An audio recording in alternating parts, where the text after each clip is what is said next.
बिहार के मुख्यमंत्री नीतीश कुमार, जिन्हें सुशासन बाबू के नाम से जाना जाता है, 2025 के विधानसभा चुनाव में अपनी सत्ता बचाने के लिए एक बार फिर मैदान में हैं। हालांकि उनकी उम्र, स्वास्थ्य संबंधी चिंताओं और बिहार की जटिल राजनीतिक स्थिति ने उनके भविष्य को लेकर कई सवाल खड़े किए हैं। ऐसे में अब यह सवाल उठ रहा है कि क्या नीतीश कुमार 2025 में अपनी सियासी पकड़ बनाए रख पाएंगे या बिहार की राजनीतिक नया मोड़ लेगी। हम पूरा खबर बताएंगे। इससे पहले कि नमस्कार, मैं चितरंजन कुमार और आप देख रहे हैं सिटी न्यूज। नीतीश कुमार बिहार के सबसे लंबे समय तक मुख्यमंत्री रहे हैं, जिन्होंने 2005 से अब तक कई बार सत्ता संभाली है। उनकी पार्टी जदयू ने बिहार में विकास और सामाजिक न्याय के एजेंडे को आगे बढ़ाया है, जिसके कारण उन्हें लोगों का व्यापक समर्थन मिला। 2024 के लोकसभा चुनाव में जदयू ने बीजेपी के बराबर सीटें जीतकर नीतीश कुमार की राजनीतिक ताकत को लोहा मनवाया। बात बिहार की हो, नाम सिर्फ नीतीश कुमार का हो, प्रमुखता से उभरा है जो उन्होंने अपनी प्रगति यात्रा के दौरान दिया था। अब नीतीश कुमार के स्वास्थ्य पर सवाल खड़े होने लगे हैं।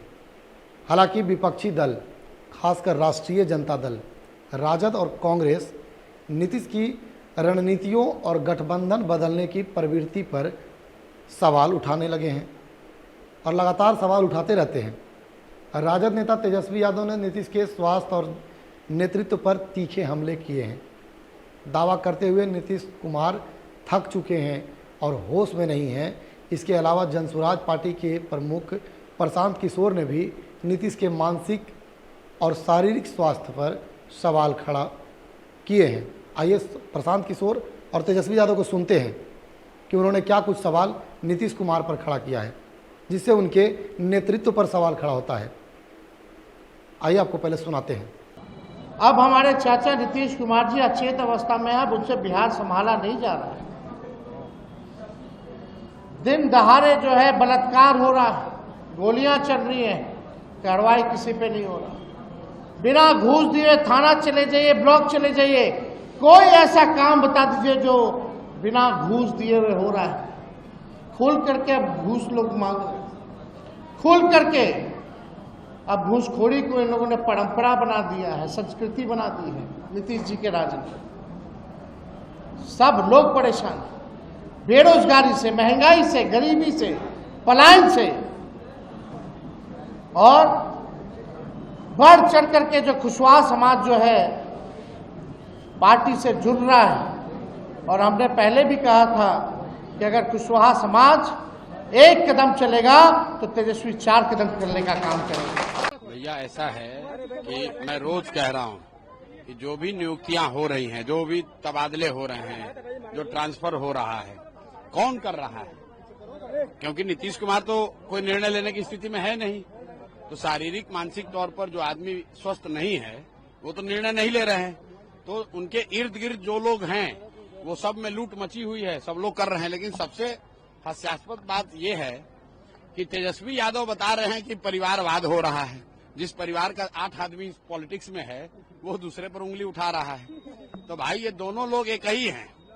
एक नेता है यहाँ अशोक चौधरी, वो भी किनारे हैं। तो अशोक चौधरी ने कहा, हम अभी कहीं देख रहे थे कि हमारे दामाद को आरएसएस कोटा में हुआ है। तो ये देखिए, सर्वदलीय नेता हैं।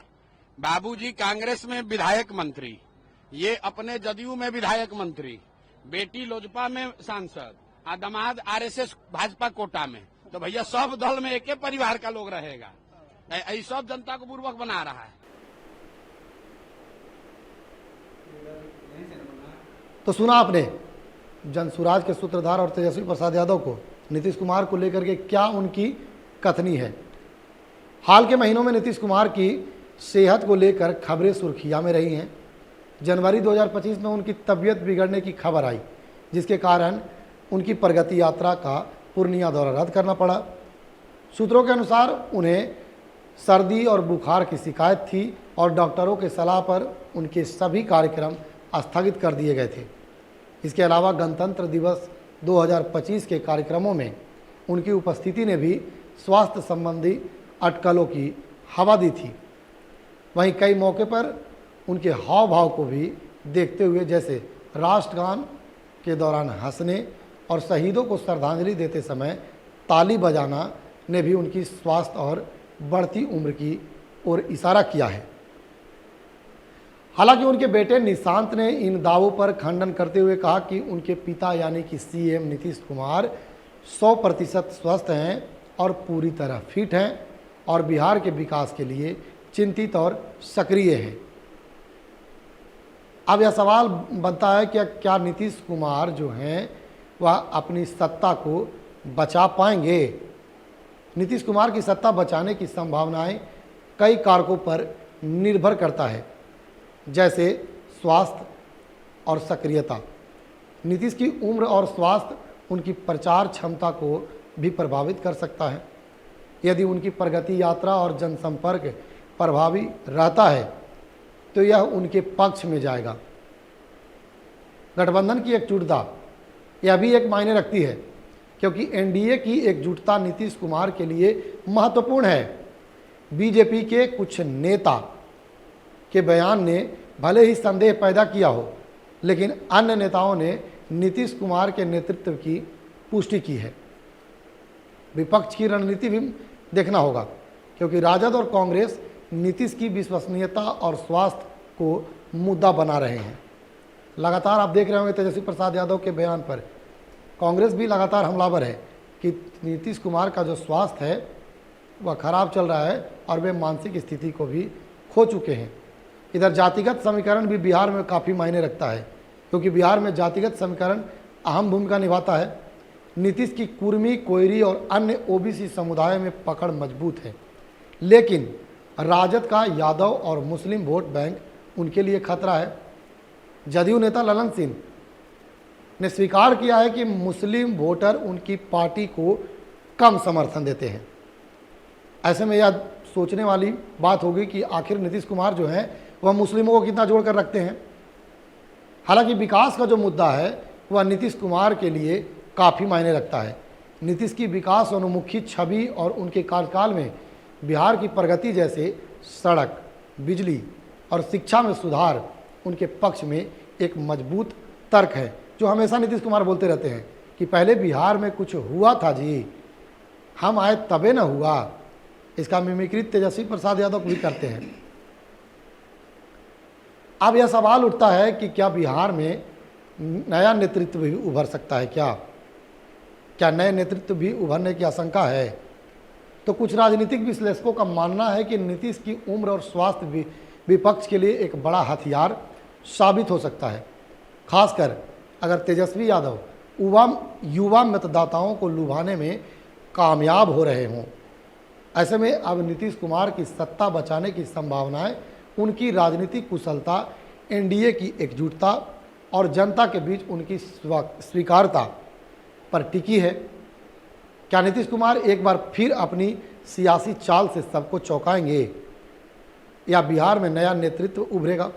क्योंकि नीतीश कुमार हमेशा चौंकाते रहे हैं, कभी चुनाव के टाइम में तो कभी चुनाव होने के बाद वे जो हैं वह पाला बदलते रहते हैं। तो इसकी भी चर्चा जो है वह लगातार होते रहती है, क्योंकि नीतीश कुमार कब पाला बदल ले यह उन पर ही निर्भर करता है।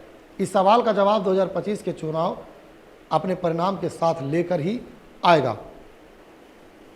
अब सवाल यह बनता है कि क्या नीतीश कुमार फिर से बिहार के मुख्यमंत्री बनेंगे या फिर बीजेपी जो है कोई नया हथकंडा अपनाएगी? क्योंकि आने वाला दिन जो है वह संभावनाओं से भरा हुआ है। वह तो आने वाला दिन ही बताएगा। चुनाव के परिणाम आएंगे और चुनाव के परिणाम में नीतीश कुमार कहाँ जाते हैं, क्या करते हैं, वह तो वक्त बताएगा। क्योंकि महाराष्ट्र में आपको देखने को मिला, एकनाथ शिंदे मुख्यमंत्री थे, चुनाव के बाद देवेंद्र फडणवीस जो हैं वह महाराष्ट्र के मुख्यमंत्री बन गए। नीतीश कुमार को लेकर के और भी अटकलें जो है वह अब तेज होगी, क्योंकि बिहार में जो विधानसभा चुनाव है अब दिलचस्प मोड़ पर आने वाला है। चौक चौराहों पर चर्चा भी होने लगी है। नीतीश कुमार के सेहत को लेकर हर कोई चर्चा करता है, भले ही कैमरा पर आकर के सत्ता पक्ष में रहे, एनडीए में रहे भाजपा, रालोसपा, हम पार्टी, चिराग पासवान ये मुखर होकर के उनकी स्वास्थ्य पर ना बोले, लेकिन जब वो विपक्ष में होते हैं तब ये बोलते हैं। अब आने वाला वक्त बताएगा और संभावनाओं का दौर जो है वह बना रहेगा। खबर को लेकर आपकी क्या प्रतिक्रिया है कमेंट बॉक्स में बताइएगा। हम फिर मिलेंगे अगले किसी और नेताओं के इतिहास और उनके आंकड़ों के साथ। देखते रहे सिटी न्यूज़।